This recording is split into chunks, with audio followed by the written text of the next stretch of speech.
जय माँ भारती। आज के इस एपिसोड में हम लोग अगले पंचवर्षीय योजना के बारे में चर्चा कर रहे हैं। 5वीं पंचवर्षीय योजना के बारे में। देखिए, जो कोई भी योजना बनाई जाती है, हमने एक फार्मूला आपको दिया है पहले ही, n=i वाला। अगर इस फार्मूले के हिसाब से अगर कोई राजा इस फार्मूले के हिसाब से अगर कोई नियम बनाता है तो समझ लीजिए सर वो सक्सेस है। वो समझ रहा है, वो सब चीज़ों को उसे पता है। अकबर ने भी ऐसा ही बनाया था, अशोक ने बनाया। तो इसी दौर में हम इसको रिलेट करके लेके चल रहे हैं आपके साथ। 5वीं पंचवर्षीय योजना जो थी, जो 74 से 78 तक चली। 78 तक चलने का कारण ये था, हालांकि उसको तो 79 तक चलना चाहिए था, लेकिन बीच में एक घटना घटती है। 78 में एक नई पार्टी उभर के आती है केंद्र में, जनता पार्टी। मोरारजी देसाई प्रधानमंत्री बनते हैं। उसके पहले हम लोग देख लेते हैं कि इसकी प्रमुख उद्देश्य क्या थे। इसका जो मुख्य उद्देश्य था, जो केंद्र था, हालांकि हमने आपको बता दिया है कि ट्रिकल डाउन ही फेल हो गया था। तो जो प्रायोरिटी है, नेसेसिटी है, और जो preparation equal to priority plus planning, तो जो प्रायोरिटी है उसके हिसाब से ही नियम बनेगा सर, अगर कोई समझदार राजा होगा। तो इस समय क्या थी प्रायोरिटी? ट्रिकल डाउन ही फेल हो गई थी। जब ट्रिकल डाउन ही फेल हो गई थी तो अब लगा कि नहीं भैया, अब ऐसे नहीं हो पाएगा। गरीबी आप पैसे नहीं हटा सकते, और गरीबी जब आप पैसे नहीं हटा सकते ट्रिकल डाउन के माध्यम से कि आप इंडस्ट्री बढ़ाएं, इंडस्ट्री ग्रो करें, और उसमें ये लोग जाएं जो किसान थे, जो 2 महीने काम करते थे बेचारे खेत में, और सब बाकी दिन खाली वैसे इधर उधर घूमते थे, तो उनको काम मिले और फिर देश का विकास हो। हालांकि जब लोगों का विकास होगा, जो किसानों का विकास होगा, तो देश का विकास होगा, आर्थिक समृद्धि होगी, पूंजी बढ़ेगी। तो अब जब ये फेल हो गया तो सरकार खुद स्टैंड लेती है, और यहीं से एक नया लक्ष्य बनता है जिसका नाम है गरीबी हटाओ। इसका जो केंद्र में था, पूछेगा सर ये क्वेश्चन कि 5वें जो गरीबी हटाओ जो नारा है, वो किस नियम में, किस प्लान में फॉलो किया गया, वो है। हालांकि इस नियम को तो जब इंदिरा गांधी जब जीती थी 17 में, इसका नारा दिया था गरीबी हटाने का, गरीबी हटाओ बेरोजगारी दूर करो, उन्होंने चुनाव के पहले थीम था। तो इसमें उसका जो एडॉप्शन किया गया 5वीं पंचवर्षीय योजना में, गरीबी हटाओ और उसके साथ साथ आत्मनिर्भरता। देखिए जो ये शब्द है आत्मनिर्भरता, ये सब में है सर। शुरू से हम चलते आ रहे हैं इसके साथ, आज तक हम लोगों ने जो सफर तय किया है उसमें आत्मनिर्भरता का बहुत बड़ा योगदान है, रोल है। आज भी मोदी आत्मनिर्भर चिल्ला रहे हैं, तो इसका कहीं ना कहीं एक विशेष महत्व है कि अपने दम पे खड़े हो जाओ, सहारा नहीं लेना है, खुद पावरफुल बनो। भगवान श्री राम से लेके कृष्ण से लेके सब लोगों ने तो यही चिताया है, यही दर्शन दिया है। पूरा भारत का इतिहास ही दर्शन पे टिका है। तो इस हिसाब से हम चलते हैं। तो इसका जो केंद्र बिंदु था, गरीबी हटाओ और आत्मनिर्भरता, इसका मुख्य उद्देश्य। इसके अलावा अब देखिए, अब इसी के अनुसार नीतियां बनेंगी, इसी के हिसाब से। तो एक हम देख लेते हैं पहले नीतियां, फिर हम इसके बारे में डिटेल चर्चा करेंगे। सबसे पहला जो नीति है वो है 20 सूत्री कार्यक्रम। 20 सूत्री कार्यक्रम किसके लिए? केंद्र तो हम देखिए सर, केंद्र को याद रखिए सर, केंद्र को मत भूलिए। जो प्रमुख उद्देश्य जो केंद्र है आप उसको ध्यान में रखिए, फिर नीतियां पढ़िए, बहुत मजा आएगा उसके बाद जोड़ने में, कनेक्ट करने में। और एक चीज और है, जो गरीबी हटाओ है नारा। तो जब गरीबी हटाओ है तो गरीबी किससे संबंधित है? बेरोजगारी से। तो जो नीतियां हैं, अगर मान लीजिए गरीबी हटाना है तो क्या करना पड़ेगा? रोजगार देना पड़ेगा। तो सारी चीजें गरीबी बेरोजगारी दोनों संबंधित है, और गरीबी हटाने के लिए आपको रोजगार देना पड़ेगा। और जब रोजगार देना पड़ेगा तो इसका अर्थ ये है कि सारी नीतियां इसी के हिसाब से बनेंगी। तो देखिए 1975 में नीति बनती है ट्राइसेम, युवाओं के लिए युवाओं के स्वरोजगार के लिए प्रशिक्षण। देखिए इसमें आत्मनिर्भरता शब्द भी आ गया। 20 सूत्रीय कार्यक्रम ये एक तरह से सस्टेनेबल डेवलपमेंट की तरह है, चहुमुखी विकास। और दूसरा कार्यक्रम है न्यूनतम आवश्यकता कार्यक्रम। ये सब चीजें आपको, अगर आप ऐसा करें कि आप इसे नोट कर लिया करें, जब हम बोले कोई कार्यक्रम तो आप इसे नोट कर लिया करें, फिर उसको मिलाएं। और इसका जो मॉडल था ये भी आप याद करें, ये भी आपको याद होना चाहिए। ये जो मॉडल जिस पे आधारित था इसका नाम था डीपी धर मॉडल। डीपी धर मॉडल एक किससे संबंधित था? वही न्यूनतम आवश्यकता कार्यक्रम 1975 उसी से संबंधित है। ये उसी के बारे में बताता है, खोलता है सारी चीजें और बेरोजगारी के सूत्र देता है, बेरोजगारी को दूर करने के सूत्र देता है डीपी धर। उसके अलावा क्या किया गया? अब देखिए सर, इसके अलावा किया गया राष्ट्रीय राजमार्ग की शुरुआत इसी पंचवर्षीय योजना से। अच्छा, ये चीजें हमने आपको बता दी। अब इसके अलावा अगर आप देखें तो अब तक जो 1951 तक, 51 से जो 79 तक जो एरा है, 1951, 51 और फिर यहाँ तक 79 तक, यहाँ के जो औसतन ग्रोथ रेट रही वो 3.5 रही, और 3.5 रही, और इसी को हम हिंदू ग्रोथ रेट कहते हैं। ये क्वेश्चन सर कईयों बार पूछा है, कईयों बार, वही से मिल जाएगा आपको, हर एक कंपटीशन एग्जाम में वही से पूछ देता है। औसत वृद्धि दर किसकी? राष्ट्रीय आय की। क्वेश्चन आया था अगली बार कि ये किससे संबंधित है, तो ये राष्ट्रीय आय से संबंधित है और 3.5% था हिंदू ग्रोथ रेट। ये सारे नियम बने और ये किस मॉडल पे आधारित थी? ये भी बड़ा इंटरेस्टिंग है। ये 3 मॉडल पे आधारित थी। एक था मैक्रो मॉडल, और दूसरा था इनपुट आउटपुट मॉडल, और तीसरा था कंजम्पशन मॉडल। 3 मॉडलों पे आधारित थी। और इसके अलावा ऐसे ही कार्यक्रम चला। अध्यक्ष तो वही रहती हैं जो प्रधानमंत्री होती हैं। उपाध्यक्ष जो है एक विशेष अर्थशास्त्री को या महान व्यक्ति को बनाया जाता है जो उस क्षेत्र में कार्यरत हो, फाइनेंशियल क्षेत्र में। इस तरीके से चीजें चली। और बाद में जब घटना घटती है 78 में, जनता पार्टी का सरकार आता है, मोरारजी देसाई। और इसका कारण भी अभी हम इसको लेके चलते हैं, फिर आपको शुरू से लेके कनेक्ट करते चलेंगे। तो इसका कारण 78 में गिरती है और इसके कारण इसे रोकना पड़ता है। फिर बाद में 18 में 6वीं पंचवर्षीय योजना बनती है। तो 5वीं पंचवर्षीय योजना में यहीं तक था, 78 तक सरकार गिरती है। यहीं तक कहानी इसकी रुकती है कि सरकार गिर गई इंदिरा गांधी की। और फिर वहां से रोलिंग प्लान चला, और रोलिंग प्लान का जो श्रेय है यहाँ पे देने वाला, देखिए पहले तो उसको देने वाला जो प्रथम जो श्रेय है उसका नाम था गुरनार मिंडाल। इसको भी आप नोट करें, गुरनार मिंडाल। और इसको जो लागू किया, इसको देने का श्रेय तो गुरनार मिंडाल, अनवरत योजना। और फिर इसको जो लागू किया भारत में वो तो टीडी लकड़वाला, जनता पार्टी की सरकार में। तो सर हम शुरू से देखते हैं कि क्या हुआ। आत्मनिर्भरता के साथ हमने बताया गरीबी हटाने के लिए बात चली थी। तो क्यों चली थी हमने बता दिया, क्योंकि ट्रिकल डाउन फेल हो गई थी और गरीबी हटाने के लिए ये सारी चीजें आपको करनी पड़ी कि अब सरकार अपने स्टैंड लेगा।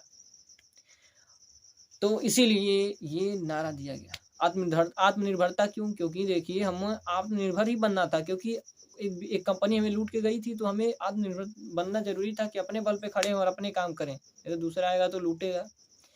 तो इस तरीके से चीजें चली। उसके बाद हम देखते हैं पहला नियम क्यों बना, 20 सूत्रीय कार्यक्रम। ये सस्टेनेबल डेवलपमेंट से है। स्वरोजगार, युवा अपने पैरों पे खड़े हों। आज भी देखिए मोदी जी प्रशिक्षण दे रहे हैं, रोज बोल तो रहे हैं, स्टार्टअप की योजना, सब वही तो चीजें हैं, तब से आ रही हैं ये। तो इस तरीके से चली। पहला जो चला ट्राइसेम, स्वरोजगार स्फूर्तिवान बने, स्वतः स्फूर्तिवान बने, ये सारी चीज़ें नियम उसमें थी। सस्टेनेबल डेवलपमेंट, चौमुखी विकास। उसके अलावा न्यूनतम आवश्यकता कार्यक्रम, ये क्यों चला, आखिर क्या जरूरत थी न्यूनतम आवश्यकता कार्यक्रम? तो देखिएगा सर, ये आपको कहीं नहीं मिलेगा। ये चीज़ें जो मैं आपको कनेक्ट करके बताते चल रहा हूँ, ये किसी किताब में वैसे आप कनेक्ट नहीं कर पाएंगे। इसीलिए हम बोल रहे हैं कि हम कनेक्ट करने के लिए बता रहे हैं, आप इसको कनेक्ट करके पढ़ें तब मजा आएगा। तो जो गरीबी है, गरीबी हटाने के लिए ये जो न्यूनतम आवश्यकता कार्यक्रम चलाया गया, आखिर क्यों?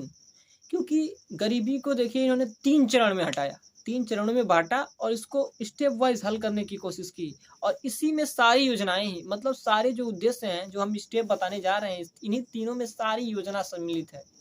सारी मतलब जितने नियम बनाए जा रहे हैं, जितने मॉडल आधारित हैं, ये सब इसी में आके सिमट जाएंगे। 3 स्टेप कौन कौन थे? सबसे पहला स्टेप था, वो था रोजगार देना, कि लोगों के पास रोजगार हो, और जब रोजगार होगा तो पैसा आएगा, जब पैसा आएगा तो उनका आय बढ़ेगा, आय बढ़ेगा तो गरीबी दूर होगी। और दूसरी चीज़ न्यूनतम, जो दूसरा चरण है उसका, वो है न्यूनतम आवश्यकता कार्यक्रम। न्यूनतम आवश्यकता कार्यक्रम क्यों चला? इसका रीजन था ताकि जो गरीब, मान लीजिए जो कम पैसे पा रहे हैं, या जिनके पास पैसे नहीं है या हैं, और फिर जो कार्यरत है, तो अगर आप न्यूनतम उसकी आवश्यकताओं की अगर आप पूर्ति कर दें, जैसे शुद्ध जो भी चीज़ें हो, खाना हो, जो छोटे मोटे जो आम जो चीज़ें हैं, जैसे हम लोग को मिलता है अभी भी, राशन वगैरह, तो ये सारी चीज़ें अगर न्यूनतम आवश्यकता की जो चीज़ें कार्यक्रम के द्वारा अगर आप इसको लेके चले जाएंगे, इसको समृद्ध कर देंगे, तो उसको रोज़मर्रा की ज़िंदगी में दिक्कतें नहीं होंगी। और इससे जो पैसा कमाएगा वो अपने पास रखेगा, और पास रखने का अर्थ ये है कि उससे उसकी समृद्धि बढ़ेगी, और वो कुछ एक अपने आप से एक रीजनेबल बनेगा, करने की क्षमता होगी, किसी चीज़ को रोकने की क्षमता होगी। कि जैसे एग्जाम्पल हम देते हैं कि मान लीजिए अगर यहीं पे किसान थे, जो मजदूर थे, वो मजदूर अगर अभी तो मान लीजिए उनके पास पैसा नहीं, मान लीजिए आप ही के पास कोई भी मजदूर हो अगर मान लीजिए, और उनके पास पैसा नहीं है, तो मजबूरी है उनको जाने के लिए कहीं भी। अगर 500 रुपये पे मान लीजिए चल रहा है, काम हो रहा है, और कोई 200 रुपये दे रहा है, और आपके पास पैसा नहीं है, तो जाना पड़ेगा, जाहिर सी बात है जाना पड़ेगा, पैसा नहीं है। लेकिन सरकार क्या दे रही है बाद में? 2000 रुपये जब खाते में डाल रही है सरकार, इस समय देखिए किसानों के खाते में आ रहा है, तो वो एक तर्कबल होगी, रीजनेबल होगी, अपने मुद्दा को अच्छे से रखने की एक ताकत होगी, साहस होगी, कि नहीं हमको 500 मिलेगा तभी जाएंगे, नहीं तो भैया हम 200 में काम नहीं करेंगे। ये कहाँ से आया? ये पैसे से आया, उस ताकत से आया, उस समृद्धि से आया, कि उनकी न्यूनतम आवश्यकताओं की जो पूर्ति है मोदी भैया पूरा कर दे रहे हैं। मोदी जी पूरा कर दे रहे हैं ना। जब मोदी जी पूरा कर दे रहे हैं तो वो तर्कबल हो गए। यही काम था उस समय, जो दूसरा स्टेप था न्यूनतम आवश्यकता कार्यक्रम 1975, यही था कि लोग रीजनेबल बने, क्षमतावान बने, समृद्धिवान बने। और तीसरा एक बहुत प्यारा स्टेप, राष्ट्रीय राजमार्ग की शुरुआत। ये क्यों भैया? इसका रीजन था। और राष्ट्रीय राजमार्ग का शुरुआत किसके साथ, किसके द्वारा? सरकार के द्वारा। क्यों? इसका भी कारण है, क्योंकि हमने पहले ही देख चुका है, एक बार रियायत दी थी, ट्रिकल डाउनी दे के, कि प्राइवेट वाले बनाएंगे और लोग उसमें चले जाएंगे। लेकिन उन्होंने क्या किया? उसका दुरुपयोग किया। होता है डेवलपिंग कंट्री में ऐसा भरोसा नहीं कर सकते आप, ऐसा होता है। तो आपने तो दे दिया, उन्होंने गलत इस्तेमाल कर लिया। इसीलिए अब कहा गया कि जो विशेष क्षेत्र है उस पर विशेषाधिकार, सरकार का अधिकार होगा। और जब सरकार का अधिकार होगा तो राष्ट्रीय राजमार्ग का शुरुआत किसके द्वारा? सरकार के द्वारा। क्योंकि उसमें जो मेन चीज़ है सर, वो उससे परमानेंट पैसा आने वाला है, उसको आप प्राइवेट हाथ में नहीं दे सकते। बस इसीलिए। उसके अलावा कुछ चीज़ें हुई। न्यूनतम गरीबी के बारे में हमने चर्चा की है कि फर्स्ट स्टेप जो रोजगार देना, दूसरा स्टेप न्यूनतम आवश्यकता की पूर्ति। और तीसरा सर एकदम गजब, क्या स्टेप था वो, उसी ने सरकार को पलट के रख दिया। जो तीसरा स्टेप था बहुत ही महत्वपूर्ण, जिसने पूरी सरकार को बदल दिया, वो है जनसंख्या नियंत्रण के उपाय। जनसंख्या नियंत्रण के उपाय, ये बहुत खतरनाक स्टेप था। एक सिद्धांत है जनसंख्या के बारे में, एक सिद्धांत है, कई सिद्धांत आए माल्थस ने दिए, फिर अनुकूलतम जनसंख्या का सिद्धांत आया, फिर एक है जनांगीय सिद्धांत, एक था ब्लेकर, किसी ब्लेकर करके हैं, ब्लेकर जी ने दिया था इसको। और वो बता रहे हैं कि जैसे डेवलपिंग इकोनॉमी में जब सबसे पहले शुरुआत होती है, जब लहर चलती है पैसे की, राष्ट्रीय आय जब बढ़ती है, तो उस समय जनसंख्या आपकी बढ़ती है, एक बहुत ही तेजी से बढ़ती है। बाद में बढ़ती तो है, जो तीसरा स्टेप है उसमें बढ़ती है, लेकिन ज़्यादा नहीं बढ़ती है, कम होने लगती है। और जो लास्टवा स्टेप है उसमें तो अलग ही है, उसमें जनसंख्या कम होती है लेकिन पैसा बढ़ता है। इसके भी कई कारण है, इसको हम नहीं ध्यान देंगे अभी, क्योंकि हम इस तीनों स्टेप को लेकर चल रहे हैं। मुख्य रूप से हमारा फोकस होगा कि पंचवर्षीय योजना के बारे में चर्चा करें, नहीं तो बहुत सारी चीज़ें हैं और इन सब चीज़ों को हम जरूर डिस्कस करेंगे सर। हर एक चीज़ को, बेरोजगारी है, गरीबी है, जनसंख्या नियंत्रण, जनसंख्या वगैरह के बारे में सब होगा। सब चीज़ के लिए एक सेपरेट वीडियो होगा, ऐसे 5 मिनट वाला काम नहीं चलेगा ये, क्योंकि ये बहुत बड़ा टॉपिक है। तो ये 3 स्टेप गरीबी के बारे में, इन्हीं के इर्द गिर्द ये सारी योजनाएं चली, इन्हीं के इर्द गिर्द सारी चीज़ें घूम रही हैं। मुख्य रूप से गरीबी, और गरीबी के जो 3 स्टेप है इसके आगे पीछे सर ऐसे क्रमबद्ध आपको नहीं कहीं मिलेगा, ये सारी चीज़ें नहीं मिलेंगी, तीनों स्टेप आपको नहीं मिलेगा कि क्यों चलाई गई। ये जानना जरूरी है कि कोई भी स्टेप अगर सरकार ले रही है तो क्यों। और हमने फार्मूला बता दिया आपको, N=I और P=P+P। इस फार्मूले पे आप काम करिए, बहुत मज़ा आएगा सर, समझ में आने लगेगा सारी चीज़ें। कोई भी योजना हो, किसी भी चीज़ को देखिए, मोदी जी चालू करें या कोई भी जो पहले चला है, तो इस तरीके से योजनाएं में हम आगे बढ़ते हैं। और जो मॉडल है वो क्या है, ये 3 मॉडल हमने बताया है कि मैक्रो मॉडल है, इनपुट आउटपुट मॉडल है, कंजम्पशन मॉडल है, ये क्या बता रहे हैं सर, ये जानने की कोशिश हम करेंगे। सबसे पहला मॉडल हम देख लेते हैं। हमने देखिए प्रमुख उद्देश्य के बारे में पहले चर्चा कर लिया है। प्रमुख उद्देश्य क्या क्या थे, गरीबी हटाओ, दूसरा रोजगार देना, तीसरा सेल्फ एम्पावरमेंट बनाना, आत्मनिर्भर बनाना। ये 3 प्रमुख विशेषताएं और उद्देश्य थे इसके। तो आप ये इन तीनों उद्देश्यों को भी याद रखिएगा, और फिर जो लक्ष्य, जो केंद्र था उसको भी याद रखिएगा, मॉडल को याद रखिएगा, और 3 और मॉडल जो थे उसको भी याद रखिएगा। 3 और मॉडल थे ना डीपी धर के अलावा, वो न्यूनतम जो था वो तो न्यूनतम आवश्यकता कार्यक्रम के लिए था। और जो 3 नियम और थे, जो 3 मॉडल मुख्य रूप से थे, जिनकी चर्चा, जिन्हें काफ़ी, मुझे नहीं लगता इसको पूछा ही नहीं जाता, क्योंकि यही 3, वही डीपी धर वाला पूछा जाता है तो हमने पहले चर्चा कर दी है। लेकिन ये जो 3 है वो क्या है, आखिर क्या थे। मैक्रो मॉडल क्या है, मैक्रो मॉडल, इसके अंतर्गत हम देखते हैं कि हमें कितना इन्वेस्टमेंट करना है, कितनी आवश्यकता है, इसके अंदर हम रिसर्च करते हैं, कितना रिसर्च, कितना निवेश करना है। मैक्रो मॉडल के अंदर एस्टिमेट, अनुमान लगाते हैं इसमें, और फिर कार्यक्रम, फिर नियम बनाते हैं। दूसरा मॉडल इनपुट आउटपुट मॉडल, इसमें देखते हैं कि हमारा आउटपुट कितना है और हम इंपोर्ट कितना करते हैं। इन दोनों की तुलना करते हैं, इनको देखते हैं, इनका रिसर्च करते हैं, एनालिसिस करते हैं, अनुमान लगाते हैं। और तीसरा मॉडल है कंजम्पशन मॉडल की, जो हमारे देश में उपभोक्ता वर्ग है। उपभोक्ता वर्ग मतलब जो बना नहीं सकते, जो उत्पादक नहीं है, गरीब। हालांकि उपभोक्ता तो सभी हैं, लेकिन अधिकतर जो हम उपभोक्ता वर्ग में शामिल अधिकतर उन्हीं लोगों को करते हैं जो बना नहीं सकते, उन्हें उपभोक्ता वर्ग कहा जाता है। हालांकि सभी उपभोक्ता हैं, लेकिन मुख्य रूप से हमने, अगर कोई जिक्र होता है तो हम वो प्रायः देखते हैं ऐसे। तो कितना हमें उपभोग करना है, इसका एस्टीमेट हम लगाते हैं उसमें, उस मॉडल। इसीलिए इन तीनों मॉडल का विशेष महत्व है, लेकिन डीपी धर मॉडल जो है सबसे प्रमुख है और उससे माना जाता है। इस तरीके से चीज़ें चली। बाद में एक महत्वपूर्ण घटना जो हमने बात की है कि जो गरीबी हटाओ, इसमें 3 स्टेप थे। जो तीसरा स्टेप था कि लोगों को जागरूक करना। देखिए, प्राथमिक स्वास्थ्य जो शिक्षा था वो तो तीसरे में चालू हो गया था। हालांकि मूड उसी समय था इन लोगों का कि जनसंख्या नियंत्रण को रोकें, नियंत्रण करें। तो वो मॉडल तो पहले ही बन चुका था, अप्लाई करना था इसमें। देखिए, शिक्षा क्यों, जो शिक्षा जरूरी थी क्योंकि लोग इम्पावरमेंट हो, नॉलेज हो, उनको नॉलेज ज्ञान जब होगा तो वैसे समझाने, नियम कानून से बनाने से कुछ होता नहीं है।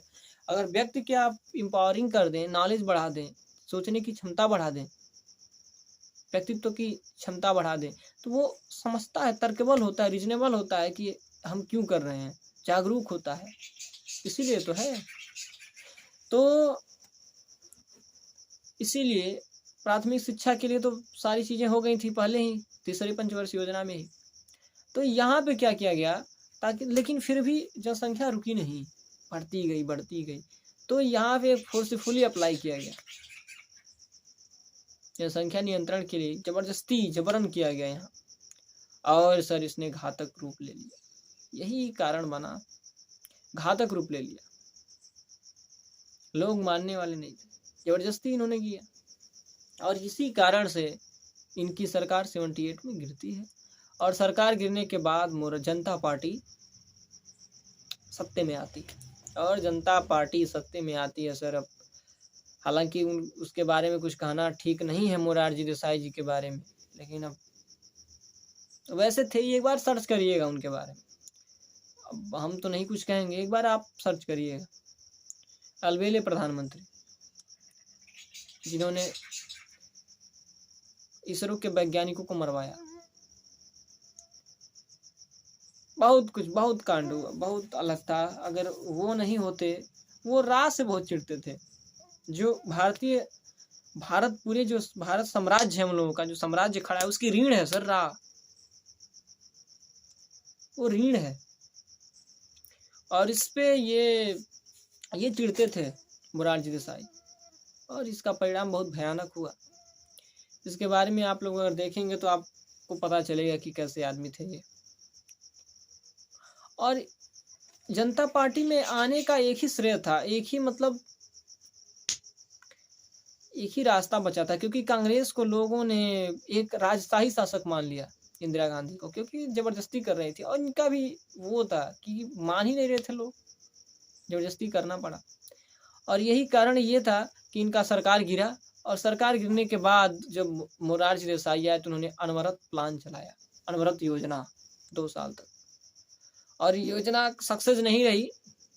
और हालांकि इसका रिपोर्ट भी हम लोगों को नहीं मिलता है, पब्लिश नहीं होता है, इसका रिपोर्ट भी नहीं पता चला कि क्या हुआ। तो हालांकि लेकिन ये है कि सक्सेस नहीं हुई। मुख्य रूप से एम्पावरमेंट पे ध्यान दिया गया था। कहा जाता है कि एम्पावरमेंट पे ध्यान दिया जाता है। और टी लकड़वाला जी ने इसको पेश किया। और इसका जो शुरू कौन किया था, इसको दिया किसने था, गुरुनाथ मिंडाल ने। तो ये दोनों आपको याद रखना है। इसके अलावा इंदिरा गांधी के सरकार में एक और चीजें थी, 1975 से 77, ये भी इमरजेंसी का वक्त था। आप लोग देखेंगे तो इमरजेंसी का वक्त कहा जाता है इसको। और बहुत सारी अफवाहें हैं इसके बारे में कि किसी ने कोई कहता है कि सत्ता के लिए की, कोई कहता है कोई और था, कुछ था कि अब सरकार में बने रहे। बहुत सारी चीज़ें बीच में अब ठीक नहीं है। तो बहुत सारी बातें इस पे सुनेंगे हम लोग, आप लोग सुनने में आएगा। अगर आप देखें तो अलग अलग लोगों की अलग अलग कहानियां हैं, होता है, सबका अलग अलग मत होता है। तो इस हिसाब से इंदिरा गांधी जी ने बनाया था पूरा। कितना गजब स्ट्रक्चर था सर, कि न्यूनतम आवश्यकता कार्यक्रम के अनुसार इनको एम्पावर करो, इनको जरूरी आवश्यकताओं की पूर्ति दो, फिर रोजगार दो।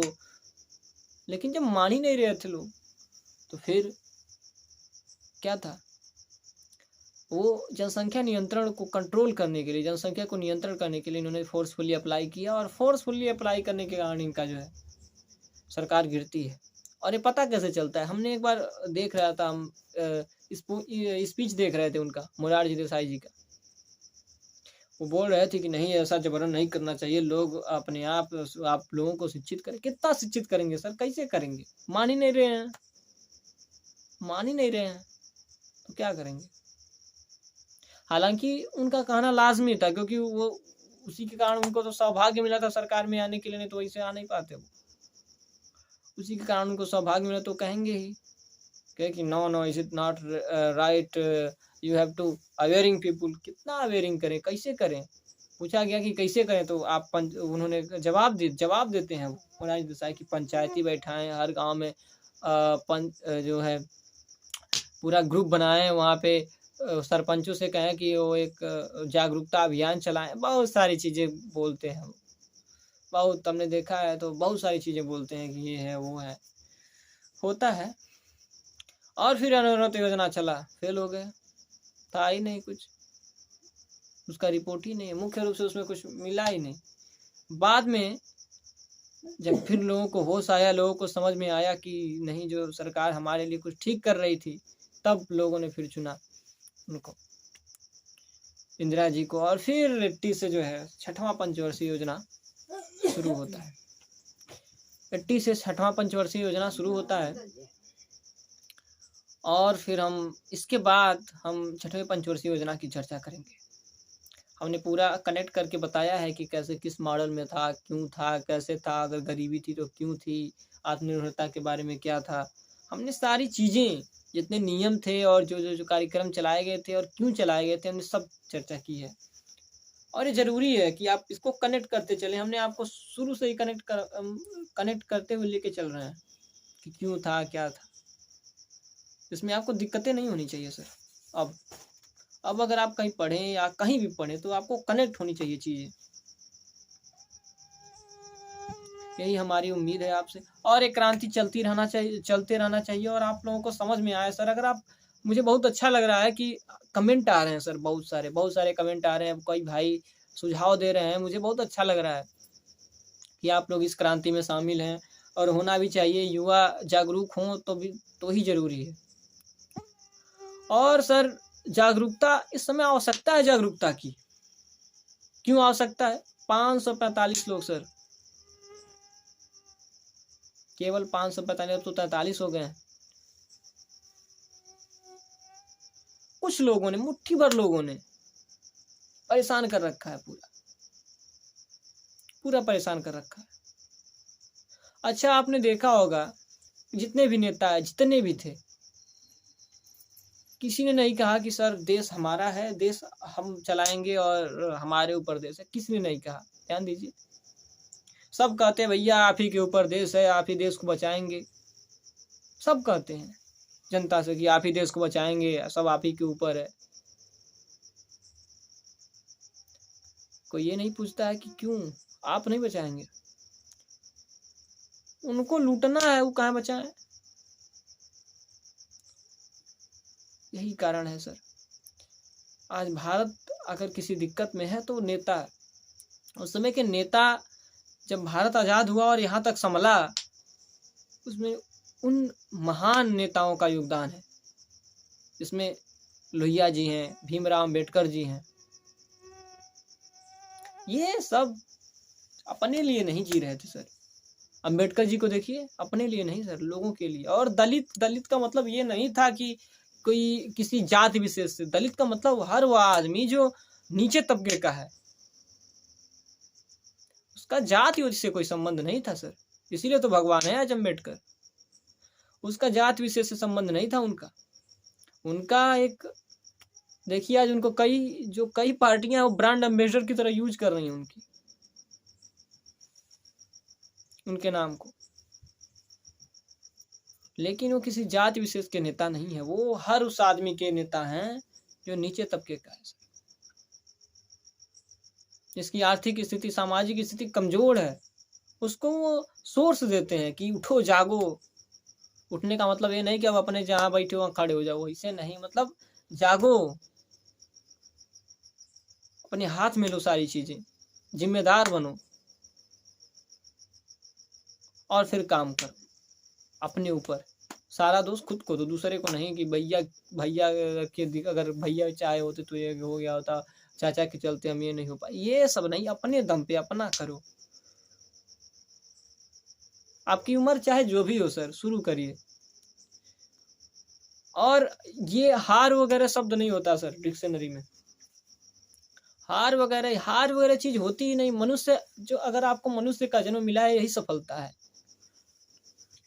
अगर आपको एक मनुष्य का जन्म मिला है तो यही सफलता है, इसको यूज करेंगे।